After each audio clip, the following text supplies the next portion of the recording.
কখনো কি আপনি নিজের মধ্যে বা আপনার আশেপাশের অনেকের মধ্যে একটা পরিবর্তন লক্ষ্য করেছেন যে অনেক হাসি খুশি থাকে, অনেক এনার্জেটিক, খুব প্রাণবন্ত, আবার হঠাৎ করেই খুব চুপচাপ হয়ে যাচ্ছে, নিস্তেজ হয়ে যাচ্ছে, কোনো কথা বলছে না, মানুষের সাথে মিশতে পারছে না? যদি এই ধরনের মুড সুইংয়ের কিছু পরিবর্তন নিজের মধ্যে বা আশেপাশের মানুষের মধ্যে লক্ষ্য করেন, তাহলে এটি কিন্তু স্বাভাবিক মুড সুইং না। আমরা এটাকে বলি bipolar mood disorder. Bipolar mood disorder একটি সিরিয়াস মেন্টাল হেলথ কন্ডিশন। এটা এমন একটি কন্ডিশন, এটার ব্যাপ্তিটা অনেক গভীর এবং এটাকে আসলে অনেক বড় করে বলার থেকে আজকে আমি একটু ছোট ভাষায় সংক্ষেপে আপনাদেরকে বোঝানোর জন্য এটার মেইন কিছু ব্যাপার আপনাদের সামনে তুলে ধরব। প্রথমেই ধরছি মেনিয়া বিষয়। মেনিয়া হচ্ছে এমন কিছু সিমটমসের সমষ্টি যখন একটা পেশেন্ট খুব বেশি হঠাৎ করে এনার্জেটিক বোধ করে, তার ঘুমের চাহিদা কমে যায় এবং ঘুম না হলেও তার মধ্যে এনার্জি ভাব থাকে, সে অনেক রিস্কি বিহেভিয়ার করতে থাকে, যেমন অতিরিক্ত খরচ, তারপর হচ্ছে রিস্কি ড্রাইভিং, হঠাৎ করে কোনো একটা বড় কিছু উদ্যোক্তা হয়ে যাওয়ার চেষ্টা করে, তার মধ্যে ইরিটেবিলিটি বেড়ে যায়, হঠাৎ করে সে রেগে যাচ্ছে, আবার হঠাৎ করে এমন এমন কিছু করছে যেটা তার স্বাভাবিক আচরণের সাথে মিল খায় না। কিছু কিছু পেশেন্টের ক্ষেত্রে ডিলিউশনাল ব্যাপারটাও চলে আসে, যেমন নিজেকে গড ভাবা, নিজেকে প্রফেট ভাবা এবং নিজেকে এমন বড় কিছু ভাবা যেটা তার স্বাভাবিক কার্যক্রমের সাথে মিলে না। এই ধরনের কোনো পেশেন্টকে নর্মালি আমরা বাসায় রেখে ট্রিটমেন্ট করতে পারি না, বেশিরভাগ ক্ষেত্রে হসপিটালাইজেশনের দরকার হয়। এরপরই আসি হাইপোমেনিয়া। হাইপোমেনিয়াটা হচ্ছে মেনিয়ার একটু মাইল্ড ফর্ম, কিন্তু সেখানেও পেশেন্ট অনেক এনার্জেটিক ফিল করবে, প্রোডাক্টিভ ফিল করবে, ঘুমাবে, খুব বেশি যে ঘুম হবে তা না, তারপর সে এনার্জেটিক থাকবে, তার মধ্যে অনেক ধরনের আইডিয়াস কাজ করবে, অনেক রিস্কি বিহেভিয়ার করবে, কিন্তু তার গভীরতাটা একটু কম থাকবে। এইসব পেশেন্টের ক্ষেত্রে হসপিটালাইজেশনের সাধারণত প্রয়োজন হয় না। এরপর আসি ডিপ্রেশন। বাইপোলার ডিপ্রেশন এমন একটা ব্যাপার, সেটা একদম মেনিয়ার ঠিক অপোজিট।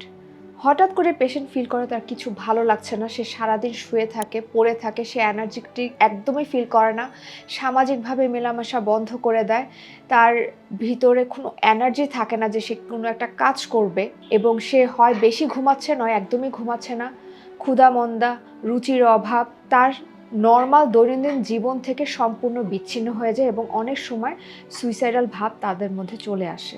এখন যে তিনটা সিমটমসের কথা বললাম, এই তিনটা সিমটমসের উপর ভিত্তি করে এবং এদের সময়কালের উপর ভিত্তি করে বিভিন্ন ধরনের ক্লাসিফিকেশন তৈরি করা হয়েছে। সেদিকে আজকে আর না যাই, সেটা কখনো আরেকদিন বলবো। বাইপোলার মুড ডিসঅর্ডার কেন হয়ে থাকে? বেশিরভাগ ক্ষেত্রে দেখা যায় এটা একটি জেনেটিক ডিজিজ। যদি পরিবারের মধ্যে কারো থাকে তাহলে সেটা জেনেটিক্যালি কারোর মধ্যে পাস হয়, এবং কারোর মধ্যে যদি ব্রেনের গঠনগত সমস্যা থাকে, ব্রেনের নেটওয়ার্কে যদি কোনো ধরনের প্রবলেম হয়ে থাকে, ডিসব্যালেন্স হয়ে থাকে, অথবা ব্রেনের যে হরমোনগুলি আছে তার মধ্যে তারতম্য দেখা যায়, সেক্ষেত্রে এটি হতে পারে। আবার কারোর মধ্যে যদি স্লিপ ওয়েক সাইকেলটা অনেক ঘন ঘন ডিসরাপ্ট হয়, সেক্ষেত্রেও এটা হতে পারে। এগুলি হচ্ছে বেসিক কারণ, কিন্তু মাঝে মাঝে দেখা যায় সাইকোসোশ্যাল কোনো কারণে, যেমন হচ্ছে লস, ট্রমা, স্ট্রেস, দৈনন্দিন জীবনের স্ট্রেসফুল লাইফ ইভেন্টস, এগুলিতে যদি একটা মানুষ বেশি ট্রিগার হয়ে থাকে এবং ঘুম ভালো না হয়, তাহলেও কিন্তু যদি তার মধ্যে এই বাইপোলার মুড ডিসঅর্ডারের কিছু সিমটমস থেকে থাকে, সেটা ট্রিগার করে। অনেকে জিজ্ঞেস করে থাকেন যে এই ট্রিটমেন্ট কি? ট্রিটমেন্টটা আসলে মাল্টি অ্যাপ্রোচ ট্রিটমেন্ট। প্রথমে আমি বলবো মেডিকেশনের কথা। খুব ভালো ভালো মেডিসিনস আছে যা বাইপোলার মুড ডিসঅর্ডারে ভালো কাজ করে। তাছাড়া পেশেন্ট এবং পেশেন্টের আশেপাশের মানুষকে আমরা সাইকো এডুকেশন দিয়ে থাকি।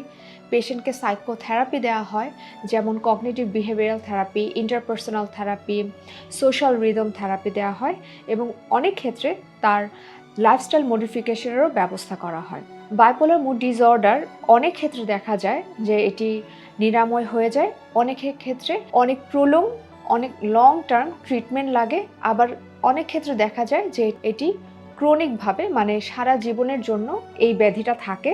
বাইপোলার মুড ডিসঅর্ডারের ট্রিটমেন্টটা এরকম যে আমরা পেশেন্টকে ওয়ান থার্ড করে ভাগ করি। দেখা যাচ্ছে যে ওয়ান থার্ডের ক্ষেত্রে কিছু বছর ওষুধ খেলেই সে আস্তে আস্তে দৈনন্দিন জীবনে বা তার স্বাভাবিক কার্যক্রমের মধ্যে ধীরে ধীরে চলে যায় এবং মেডিসিন অনেক সময় বন্ধ করা যেতে পারে। বাকি 1/3 ক্ষেত্রে দেখা যায় যে সারা জীবনই তাকে মেডিসিন খেতে হয়। বাকি শেষ যে 1/3 আমরা বিবেচনা করি তার মধ্যে দেখা যায় যে হসপিটালে থাকার স্থায়িত্বটা বেড়ে যায় এবং তাকে বেশিরভাগ ক্ষেত্রেই বাসা, হসপিটাল এরকম করে থাকতে হয় এবং অনেক হাই ডোজের ওষুধ খেতে হয়। বাইপোলার মুড ডিসঅর্ডার এমন একটি মেন্টাল হেলথ কন্ডিশন যা নিরাময়যোগ্যই, কিন্তু যদি পেশেন্ট পূর্ণভাবে ট্রিটমেন্টের মধ্যে থাকে, ফলো আপের মধ্যে থাকে, তাহলে সে স্বাভাবিকভাবে তার জীবন, তার পারিবারিক জীবন, তার একাডেমিক, সোশ্যাল, জব লাইফ সব কিছুই সে মেনটেন করতে পারবে। তো আপনি যদি আপনার নিজের মধ্যে এই ধরনের কোনো সিমটমস দেখেন বা আশেপাশে কোনো মানুষের মধ্যে দেখেন, তাহলে দেরি না করে অবশ্যই প্রফেশনালের হেল্প নেবেন। ধন্যবাদ।